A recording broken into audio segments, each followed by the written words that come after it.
ఈ వీడియోలో డిఎడ్ మొదటి సంవత్సరం బాల్యదశ శిశు వికాసం అభ్యసనంలో సాంఘికీకరణ నేపథ్యంలో పాఠశాల గురించి తెలుసుకుందాం.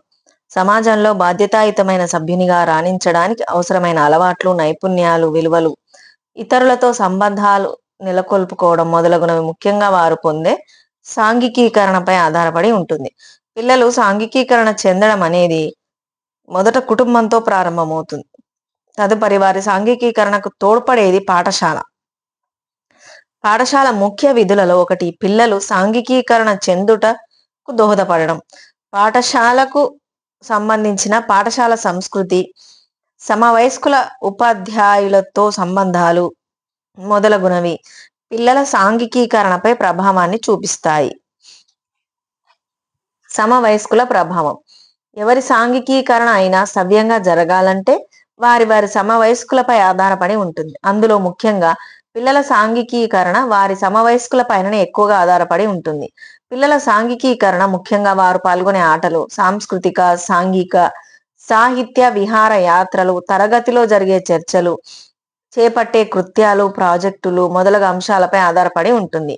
పిల్లల వేషధారణ, ఆహారపు అలవాట్లు, ఒకరితోనొకరు కలిసిమెలిసి ఉండడం, పాత్రలను పంచుకోవడం, ఒకరికి ఒకరు సహకరించుకోవడం, ఇతరుల అభిప్రాయాలను గౌరవించడం, అభినందించడం, సర్దుబాటు చేసుకోవడం, పోటీలో ఓటమి కలిగినప్పుడు కుంగిపోకుండా ఉండడం, విజయగర్వం రాకుండా ఉండడం, ఒత్తిడిని తట్టుకోవడం, సంఘర్షణ పరిష్కార నైపుణ్యాలు, నాయకత్వ లక్షణాలను అలవరుచుకోవడం, నూతన ఆవిష్కరణలు గావించడం, ఉద్వేగ వికాసం, విలువలను పాటించడం మొదలగునవన్నీ సాంఘికీకరణపై ఆధారపడి ఉంటాయి.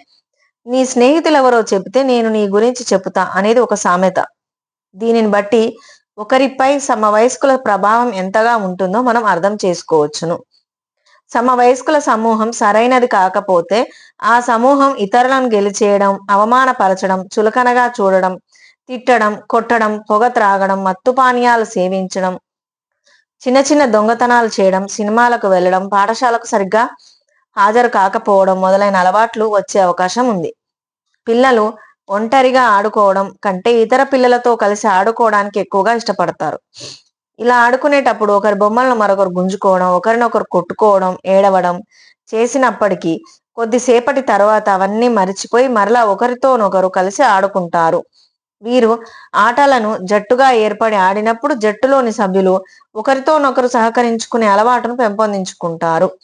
అలాగే వేరే జట్టుపై గెలవాలి కావున పోటీతత్వాన్ని, గెలుపు ఓటములను సమానంగా అనుభవించగలిగే అలవాటు నేర్పుతుంది. పిల్లలు సాంఘికీకరణ చెందడం అనేది వారు పాల్గొనే ఆటలతో పాటు సాహిత్య, సాంస్కృతిక, సాంఘిక విహార యాత్రలు, తరగతి గదిలో జరిగే చర్చలు, చేపట్టే కృత్యాలు, ప్రాజెక్టులు మొదలగు అంశాలపై ఆధారపడి ఉంటుంది. పిల్లలు తల్లిదండ్రులతో గడిపే సమయం కంటే సమవయస్కులతో ఉండే సమయమే ఎక్కువగా ఉంటుంది. పిల్లలు పెరిగి పెద్దవుతూ ఉంటే సమవయస్కులతో గడపడం అనేది ఎక్కువగా ఉంటుంది. సమవయస్కుల సమూహాలు ప్రధానంగా 2 రకాలు. అవి హారిజాంటల్ సమూహం, వర్టికల్ సమూహం. హారిజాంటల్ సమూహం. ఈ సమూహంలో సభ్యులంతా ఇంచుమించు ఒకే విధమైన శక్తి సామర్థ్యాలను కలిగి ఉంటారు. ఈ సమూహంలోని సభ్యుల స్థాయి ఇంచుమించు ఒకే విధంగా ఉంటుంది. వీరు ఒకరి నుంచి ఒకరు నేర్చుకుంటారు. అంటే ఎల్లప్పుడూ ఒకరు నేర్పేవారు మరొకరు నేర్చుకునేవారు కాక ఒకరి నుంచి మరొకరు నేర్చుకుంటారు. వీరు ఒకరికొకరు సహకరించుకుంటూ నూతన విషయాలను కూడా ఆవిష్కరిస్తారు. వీరి మధ్య ఏర్పడే సంఘర్షణలు కూడా ఎక్కువ భాగం వారికి వారే పరిష్కరించుకుంటారు. ఈ సంఘర్షణలు పరిష్కరించుకునేందుకు అప్పుడప్పుడు పెద్దవారి నుంచి సహకారం అవసరం రావచ్చు. ఈ సమూహాలలో సాధారణంగా ఒకరిపై మరొకరు ఆధిపత్యం ఉండదు కాబట్టి ఎలాంటి ఒత్తిడి లేకుండానే అనేక విషయాలు నేర్చుకుంటారు. వర్టికల్ సమూహం. ఈ సమూహంలోని సభ్యులు ఒకే తరగతి చదువుతున్న పిల్లలు కాకుండా వివిధ తరగతిలో చదువుతున్న పిల్లలు కూడా ఉంటారు. వీరి శక్తి సామర్థ్యాలలో, జ్ఞానంలో, అవగాహనలో, నైపుణ్యాల్లో తేడాలుంటాయి, సామర్థ్యాల్లో తేడాలుంటాయి. కావున పై తరగతుల పిల్లల నుంచి కింది తరగతులలోని పిల్లలు కొత్త విషయాలు, విలువలు నేర్చుకుంటారు. అలాగే కింది తరగతిలోని పిల్లలు వారికి ఉన్న విజ్ఞానం సరైనదో కాదో కూడా నివృత్తి చేసుకుంటారు. కొన్నిసార్లు పై తరగతిలో వారు కింది తరగతిలోని సమూహ సభ్యులను దుర్వినియోగపరిచే అవకాశాలు కూడా ఉంటాయి. తెలియనివి నేర్పించేటప్పుడు దానికి బదులుగా ఏమైనా డిమాండ్ చేయడం, చిన్న చిన్న సొంత పనులు చేయించుకోవడం, సెక్స్ పరంగా దుర్వినియోగం చేయవచ్చు.